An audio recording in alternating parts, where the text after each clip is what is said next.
बागेश्वर जी को लेकर कई लोग ये आरोप लगाते कि चमत्कार की बातें ज्यादा होती, जो उनके गुरु भी डिनाई करते हैं। मेरे भक्ति मार्ग में कई बात उन्होंने ऐसी बताई जिनकी मुझे आवश्यकता थी और जो मैं विचार करता था और जो मैं चाहता था हो और वो हुई। आपको संदेह था पहले? थोड़ा तो सबको ही रहता। मैं तो उनको खुद बोलता हूँ कि महाराज जी आपसे पहली बार मिलने में सबको संदेह होता ही है। किसी भी उपाय से मन भगवान में लगना चाहिए। कहीं वो प्रवचन का माध्यम ले लेता है, कहीं वो तीर्थ यात्रा दर्शन का माध्यम ले लेता है, कहीं वो संगति का माध्यम ले लेता है, कहीं पर चमत्कार का माध्यम। अगर आज मैं कहता हूं चमत्कार विशिष्ट नहीं होता है, चमत्कार श्रेष्ठ नहीं होता है, चमत्कार पर निर्भर भी नहीं रहना चाहिए। मैं खुद नहीं रहता हूं, मैं खुद भी अपने कर्मों पर ध्यान रखता हूं, पर उस चमत्कार से यदि किसी को भगवत विश्वास सुदृढ़ हो रहा हो तो चमत्कार बुरा नहीं है।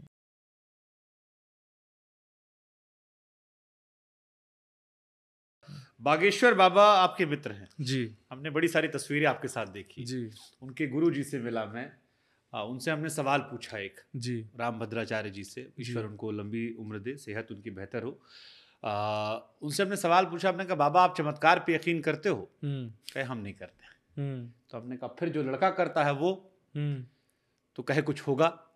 फिर हमने पूछा कि कई लोग उनको लेकर ये कहते हैं, जैसे मैं आपसे बात कर रहा हूँ तो आपसे बात करने में मुझे शास्त्रों के बारे में, धर्म के बारे में बड़ी जानकारियां मिल रही हैं। भद्राचार्य जी के पास जाता हूं वही जानकारियां मिलती हैं। बागेश्वर जी को लेकर कई लोग ये आरोप लगाते कि चमत्कार की बातें ज्यादा होती, जो उनके गुरु भी डिनाई करते हैं। हालांकि वो कहते हैं कि वो एक बहुत अच्छे शिष्य हैं, शिष्य की भक्ति है और इसी वजह से उन पर ईश्वर का आशीर्वाद है। आप उन्हें कैसे देखते हैं बाबा बागेश्वर को? मेरे बहुत अच्छे मित्र हैं और मेरे कैसे मित्रता हुई? मित्रता तो अब कैसे हुई है मैं कैसे बताऊं। कब हुई? 2 साल पहले हुई। आप उनसे छोटे हैं? 1-2 साल? 1 महीने छोटा हूँ। अच्छा। हाँ, वो 1 महीना बड़े हैं पर पूर्ण अधिकार जमाते हैं 1 महीना बड़े होने का। तो मित्रता ऐसे थी कि उनके यहाँ एक बहुत बड़ा यज्ञ था और उस यज्ञ में वे आमंत्रण भेजा था उन्होंने कि आप आइए, क्योंकि जब शायद उनको कोई जानते नहीं थे तब भी उन्होंने एक आध बार देखा होगा कथा करते हुए मुझे। तो सबका भाव रहता है कि सबसे मित्रता हो, मिलना जुलना हो। तो उनकी तरफ से एक आमंत्रण आया तो मैं किसी कारण से नहीं जा पाया। तो फिर हमारे संस्कार आस्था के जो CEO हैं संस्कार चैनल के, उनका मेरे पास फ़ोन आया, बोले महाराज जी एक बार चलिए। मैंने कहा मैं कैसे जाऊं? बोले नहीं नहीं एक बार आप चलिए तो सही, वहाँ अच्छा लगेगा आपको। मैंने कहा ठीक है मेरे पास समय है, मैं चलता हूँ। तो निश्चित मानिए मैं उनका प्रभाव देखने नहीं गया था और मुझे ये भी नहीं पता था। संदेह था पहले? थोड़ा तो सबको ही रहता। मैं तो उनको खुद बोलता हूँ कि महाराज जी आपसे पहली बार मिलने में सबको संदेह होता ही है। तो इसलिए कोई आपको परखने आए तो आप नाराज मत हुआ करो। मैंने कि हो सकता है भाई, सबको सबके लिए नई बात है। मैंने कि मैं भी परखने तो नहीं पर मैं देखने आया था है क्या। लेकिन सत्य बता रहा हूं मैं, जब मैंने पहली बार गाड़ी से मैं उतरा, लाखों लोग थे वहां, बहुत बड़ा उत्सव था और वो सामने खड़े मेरा वेट कर रहे थे और लाखों लोग खड़े हो गए उनसे मिलने के लिए, लेकिन वो बिल्कुल सहज भाव में। और जैसे ही मैं गया तो मुझे हृदय से लगाया और मतलब उनका स्वभाव बहुत अच्छा था, बहुत डाउन टू अर्थ, बहुत हंसमुख, बहुत चंचल, मतलब स्टारडम इतना होने के बाद भी कहीं भी अहमत्व नहीं है, बहुत सरलता। हम बहुत जल्दी समझ जाते हैं लोगों को, जरा सी पॉपुलैरिटी मिलने पर उसकी हालत क्या होती है दिख जाता है, लेकिन उनके अंदर वो मुझे नहीं दिखा। वो बहुत स्थिर थे अपनी सहजता पर, सरलता पर। और ऐसा नहीं सबके सामने, कमरे में भी, एकांत में भी, फोन पर भी, आधी रात में भी। अब तो मुझे और समझ आ गया, उससे मैं बहुत प्रभावित हुआ। फिर उसके बाद उनका व्यवहार जो था वो बहुत अच्छा लगा, वो देख करके मुझे और थोड़ा प्रेम बना। फिर इतने व्यस्त, इतने ज़्यादा बिजी होने के बाद भी वो ख्याल रखते हैं। कभी मैं जाता हूँ उनके पास से लौट के, तब तक मैसेज करेंगे जब तक मैं पहुँच ना जाऊँ, पहुँच गए भैया? मैंने कहा पहुँच गए, तो ठीक है, अच्छा है। फिर कभी भी कोई विषय होगा तो ऐसा नहीं कि मैंने जो निर्णय लिया वो सत्य, मैं एक सत्ता है वो अकेले अपने बल पर बने आज जो भी, पर सबसे राय लेंगे। आप बताइए भैया क्या करें, आप पिताजी महाराज से पूछो गुरुदेव की क्या आज्ञा है, वैसा करना है। बहुत डाउन टू अर्थ, बहुत सहज। अब बात आती है उनके जो चमत्कार की, जो असल विषय है जिसको लेकर लोग अब लोग क्या, आप भी तो, मेरी भी जिज्ञासा है। हाँ, मैं धार्मिक व्यक्ति हूँ। हाँ। जैसे मैंने कहा ना, आप कई बार जैसे मेरे साथ रहा, मैं आपको उदाहरण देता हूँ। मैंने कई साल, क्योंकि मैं भी धार्मिक व्यक्ति हूँ, मैं भी रामलला की जन्मभूमि से आता हूँ, संसार के सारे जितने तीर्थ स्थान हैं वहाँ जाता हूँ, बिना स्नान के खाना नहीं खाते, सारी चीज़ें हम भी करते हैं। कई बार बाबा बागेश्वर से मुलाकात का मौका रहा, लेकिन लोगों ने कहा आपको जाके चरणों में बैठना होगा। मैंने कहा मैं बैठ जाऊंगा, लेकिन मुझे यकीन तो हो जाए, अगर वो शक्ति ऐसी है जिस पर मेरा विश्वास आता है तो मुझे क्या दिक्कत है। मैं भद्राचार्य जी के पास गया, उनसे मिला, मुझे एहसास था, उनकी बातों से उनमें प्रभावित था। तो कई बार आप भी चाहते हो कि आपको भावना समझ में आए, तो इसीलिए मैंने सवाल आपसे पूछा, क्योंकि आपके मित्र हैं, आपसे बेहतर, और आप खुद आध्यात्मिक व्यक्ति हैं। जी जी। तो देखिए, एक प्रसंग मैं आपको छोटा सा सुनाऊं। भगवान कृष्ण जब कंस को मारने के लिए जा रहे थे तो अक्रूर जी उनको लेके जा रहे थे। तो ठाकुर जी को देख लिया, सुंदर है, सब कुछ है, पर अक्रूर जी के मन में एक संशय बना हुआ था, ये कंस को मार पाएंगे? कंस के अंदर हजारों हाथियों का बल है, इतना कोमल सा बालक, इतने सुंदर इसके चरण, इतना प्यारा स्वरूप, इतना सबका लाडला, ब्रजवासी सब रो रहे हैं 3 दिन के लिए जाने की कह के, तो इतने व्याकुल हो गए, ये कंस का बाल भी बांका कर पाएंगे? ठाकुर जी पीछे बैठे बैठे समझ गए कि बोले कि ये अक्रूर जी को संशय हो रहा है मन में। एक जगह अचानक अक्रूर जी ने रथ रोका, और रथ रोक करके अक्रूर जी बोले मैं थोड़ा यमुना जी में स्नान कर लेता हूँ। भगवान बोले हाँ जाओ करो।